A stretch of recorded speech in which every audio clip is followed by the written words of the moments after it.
ya ane, ya ane, ya ya ya ya ya ane, ya ane, ya ya ya ya ya ane, ya ane, ya ya ya ya ya ane, ya ane, ya ya ya ya ya ane, ya ane, ya ya. Salut à tous.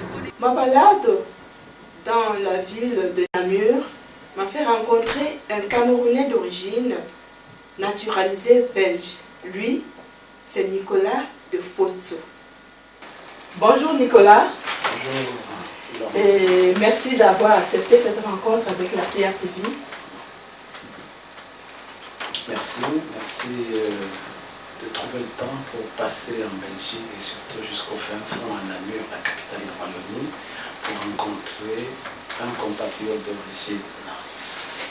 Alors, vous êtes parti du Cameroun quand? Est-ce que vous pouvez nous dire comment vous avez fait pour vous retrouver ici en Belgique?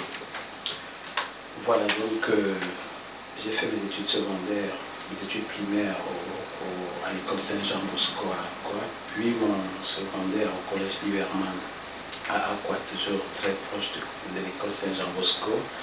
Et puis j'ai obtenu mon bac en 83, j'ai fait un an à l'université de Yaoundé et entre-temps j'ai fait formalité et je suis parti, j'ai atterri en Belgique en 84. Et donc en Belgique j'ai poursuivi des études d'ingénieur chimiste des industries agricoles, donc formation faite au Cameroun à l'ENSIAC, mais qui ici en Belgique à la faculté universitaire des sciences agronomiques de Jean Blou. Oui. Et donc j'ai obtenu mon diplôme d'ingénieur en 1993, 93 c'est 93 pour les Camerounais qui sont dans l'espace francophone. J'ai obtenu un master en gestion et développement des milieux intertropicaux en 1995. J'ai entamé un cycle de doctorat, mais que j'ai arrêté parce que j'estimais qu'il fallait que je travaille d'abord avant de revenir avec un peu d'expérience, poursuivre. Et donc voilà un peu mon parcours jusqu'en 1995, et puis après 1995, c'était un parcours de travail, puisqu'entre-temps, j'avais fondé ma petite famille ici, et donc je travaillais ici, mes enfants étaient à l'école, et donc voilà, je suis resté jusqu'à ce jour.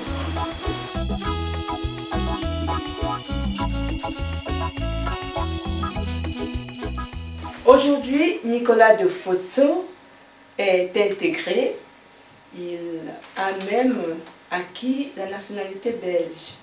Alors Nicolas, comment ça s'est passé? C'est très compliqué de dire qu'on a acquis la nationalité belge quand on parle avec Camerounais. Ça veut dire qu'on a peut-être fui le pays et qu'on est plus... Non, on est parti. Et il se fait que j'ai dans mon parcours professionnel, donc quand j'ai terminé mon master, j'ai eu l'opportunité, pendant mes études, c'est vrai les premières années, j'ai fait des petits jobs d'étudiant comme tout le monde ici en Europe, sans chercher à spécialiser mes jobs d'étudiant. Mais l'idée géniale que j'ai eue, c'est qu'en arrivant aussi l'ingénieur, comprenant que j'arrivais au bout de mes études, j'ai donc choisi de faire mes jobs étudiants dans le domaine qui correspondait à ma formation. C'est ainsi que je suis resté continuellement pendant les jobs étudiants avec des patrons dans le secteur agroalimentaire.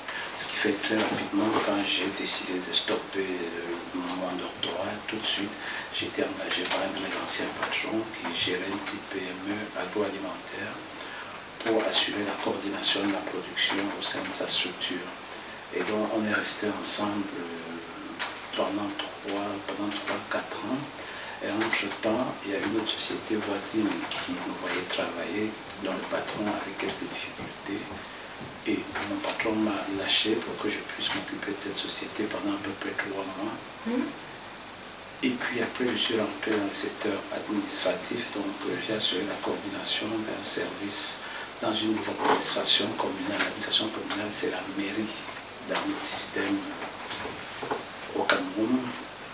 Et donc j'assurais la coordination d'un service lié à l'environnement, c'est-à-dire les gardiens de parcs et des stewards, mais qui ne sont pas Ce n'étaient pas des gardiens qui surveillent le parc, mais c'était des gardiens qu'il fallait professionnaliser. Ça veut dire que l'espace qu'ils occupent, il fallait les familiariser à la botanique liée à cet espace, les familiariser par rapport aux animaux liés à cet espace. Donc c'était toute une formation que j'ai pu mettre en place avec des collègues en relation aussi avec l'Institut bruxellois de gestion de l'environnement. Donc c'était vraiment professionnaliser ce métier. Et je me suis rendu compte dans ce métier que très rapidement, sans la nationalité, avancer était très difficile parce que j'avais des collègues qui étaient belges, j'avais des collègues français.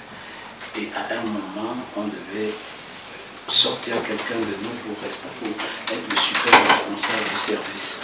Et donc j'avais une compétence pour, mais je me suis rendu compte que la nationalité devenait quelque chose d'important. Alors à ce moment, ce n'est qu'en 2004 d'ailleurs que j'ai demandé, 2003-2004 que j'ai demandé la nationalité finalement. Alors que depuis 1984 je suis ici, que mes enfants avaient déjà la nationalité, que je pouvais l'avoir. Aujourd'hui, grâce à son intelligence, sa persévérance, Nicolas occupe un grand poste dans l'administration, ici même en Belgique. J'ai donc gravi des échelons. Après la coordination pendant 3 ans de ce service à l'administration communale, dans une administration communale de Bruxelles, je suis rentré dans une administration régionale. J'habite en région bruxelloise, mais je travaille en région wallonne. Et donc, j'ai donc hérité. Les choses ont fait que je suis devenu fonctionnaire à la région wallonne.